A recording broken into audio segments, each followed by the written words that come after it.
नमस्कार, सुस्वागतम, वेलकम, अभिनंदन। मैं हूं आपके साथ आपकी अपनी होस्ट डॉक्टर वायरा के आपका स्वागत अभिनंदन करती हूं आपके मेरे और माता रानी के इस यूट्यूब चैनल पर। कैसा है मेरा ये संसार, दिन दुगनी रात चौगनी, आप तरक्की करें, माता रानी की असीम कृपा पर बनी रहे, आप हमेशा खुश रहें।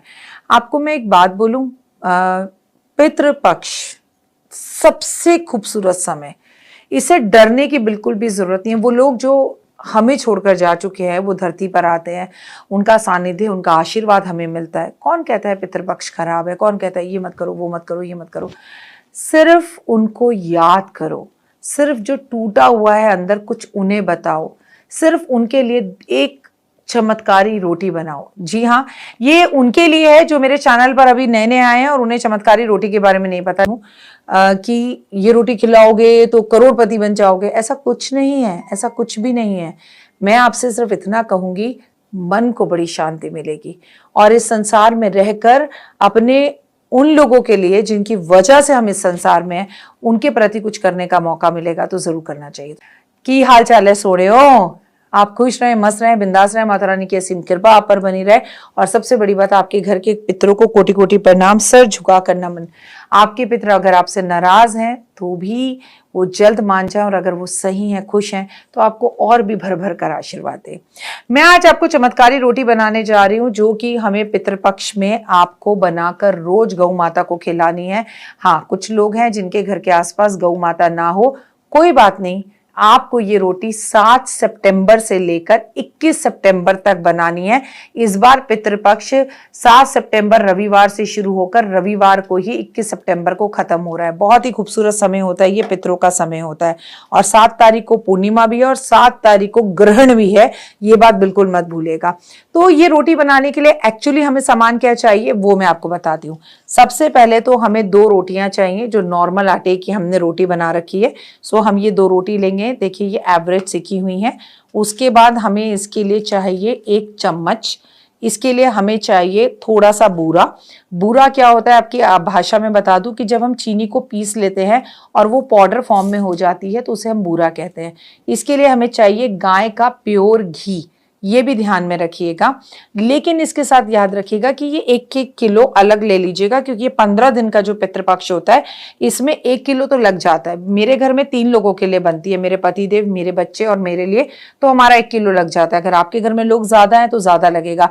हम घर में इस्तेमाल करने वाला घी या हम घर में इस्तेमाल करने वाला बूरा नहीं ले सकते। हाँ, आटा नॉर्मली जो घर में होता है उसी डब्बे में से लेकर गूंदे, और उतना ही गूंदे जितनी रोटी हमें चाहिए। और पर पर्सन के हिसाब से हमें 2 रोटी बनानी है। अगर मैं डॉक्टर वायरा की चमत्कारी रोटी बना रही हूँ तो मुझे केवल सिर्फ 2 ही रोटी बनानी है, और आपको ऐसा नहीं कर सकते कि आप 1 बनाएं। सबसे पहले हमने इस रोटी को रखा, ध्यान से देखिएगा मैं क्या करती हूँ, और इसके ऊपर हमने माँ का, गाय का घी लगाया। घी को अच्छी तरह से, जैसे हम बटर लगाते हैं इस तरह से हमें घी को इस पूरी रोटी पर लगाना है। ठीक है, आप इसी प्रकार से आप दूसरी रोटी लेंगे और दूसरी रोटी लेकर इसके ऊपर भी आप घी लगाएंगे। अपने पितरों को याद कर कर श्रद्धा भाव से कि आप जहां हैं, जैसे हैं, हमें आशीर्वाद दीजिए। आपके होते हुए हमसे कोई गलती हो गई तो क्षमा करें। अब आपने देखा मैंने दोनों रोटियों पर घी लगा दिया। अब हम लेंगे बूरा। अब हम इसके ऊपर ये चीनी का जो पाउडर हमने बनाया है वो हम अच्छी तरह से इसमें बिखेर देंगे। देख रहे हैं आप जैसे मैं कर रही हूँ। अब इतना ही मैंने दूसरी रोटी पर भी किया। ऐसा रोज हमें 15 दिन करना है और गाय को खिलाना है। गौशाला जाकर भी गाय को खिला सकते हैं और सड़क पर घूम रही आवारा गाय को भी खिला सकते हैं। अब हम दोबारा घी लेंगे। हमने इस तरह से घी दोबारा लिया। हम फिर से इस चमत्कारी रोटी को अपने हाथ में लेंगे और इस घी को फिर से हम इस बूरे के ऊपर अच्छे से फैलाएंगे। ठीक है, आप देख रहे हैं अब ये फिर से घी लग गया है। ठीक है, हजारों लोग करते हैं इसे। अब हम दूसरी रोटी पर भी बिल्कुल इसी तरह से घी लगाएंगे। याद है आपको बचपन में हमारे मम्मी पापा भी, जो पुराने ज़माने के लोग हैं, वो घी बूरा, घी रोटी खिलाते थे। किस किस ने आप में से वो खाया है वो मुझे बताएं। अब ये फिर से हम बूरा लेंगे। ध्यान से मेरे स्टेप्स को देख लीजिए और ये चमत्कारी रोटी बनाइए।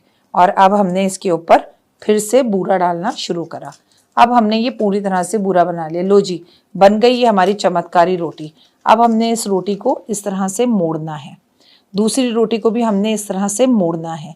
इस रोटी को हमने अपने हाथ में पकड़ना है और इस तरह से जाकर अपने हाथ पे रखकर गौ माता को खिलाना है। अगर आपको बहुत डर लगता है गौ माता से तो आप ज़मीन पर रख दीजिए, लेकिन किसी पेपर पे या किसी बर्तन पर रखिएगा, ज़मीन पर मिट्टी ना लगे, प्यार से खिलाइएगा। और आपको एक बात बताती हूँ, आप किसी भी गौ माता को खिलाएंगे एक जगह पर, उसी टाइम पर अगले दिन आपको वो गौ माता वहीं खड़ी हुई मिलेगी, आपका इंतजार करते हुए, आपके पितरों के रूप में, जिन्होंने हमें जन्म दिया, जिनकी वजह से हम इस दुनिया में हैं। हम कम से कम इतना छोटा सा काम तो उनके लिए कर ही सकते हैं। और हाँ, कुछ लोग अब इसमें से ऐसे होंगे जो कहेंगे हम तो ये सब नहीं करते क्योंकि हम गया जी होकर आ गए हैं। अगर आप गया जी होकर आ भी गए हो तो कार्य जरूर करो, क्योंकि इसे करने के बाद हृदय को शांति मिलेगी, मन से पीड़ाएं दूर होंगी, घर से बड़ा पितृदोष खत्म होगा, घर से बड़ा कालसर्प दोष खत्म होगा, क्योंकि कोई भी दोष हमें अपने चुंगल में नहीं फंस सकता जब हमारे बड़ों का आशीर्वाद हमारे सर पर होता है, जब वो खुश होते हैं। और इसके साथ साथ आपको पीपल के पेड़ पर रोज जल देना है। इसके साथ साथ पितृपक्ष पे आपको रोज जो है पीपल के पेड़ पर दिया जलाना है। जी हाँ, संडे वाले दिन भी जलाना है। पीपल के पेड़ पर संडे वाले दिन जल नहीं देना, पर दिया जरूर जलाना है। आपके पितृ जो इस दुनिया में नहीं है, उन्हें खाने में जो पसंद था वो चीजें जरूर भंडारे के रूप में बांटनी है, खीर का भंडारा जरूर करना है। पितृपक्ष में आपको अपने माता पिता की तस्वीर को दक्षिण की दीवार पर लगाकर सफेद पुष्प अर्पण जरूर करने हैं। उनका बहुत अच्छे से श्राद्ध करना है। अपने पितरों की तस्वीर पर सफेद पुष्प अर्पण करने के साथ साथ सुगंधित अगरबत्ती भी जरूर लगाएं और उनकी चर्चा करें, जैसे उनको याद करें। अपनी इस जनरेशन को, अपने इन बच्चों को उनकी खूबियों के बारे में बताएं।